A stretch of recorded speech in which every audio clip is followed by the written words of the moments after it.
জনগণের কথা ভাবেন, একটা সুশৃঙ্খল রাষ্ট্র যাতে আমরা গড়ে তুলতে পারি, এত অনিয়মের মধ্যে আইন না মানার একটা প্রবণতা।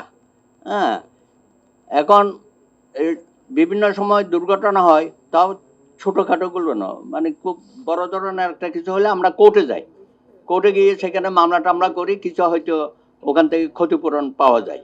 হ্যাঁ, সবসময় পাওয়া যায় তা না।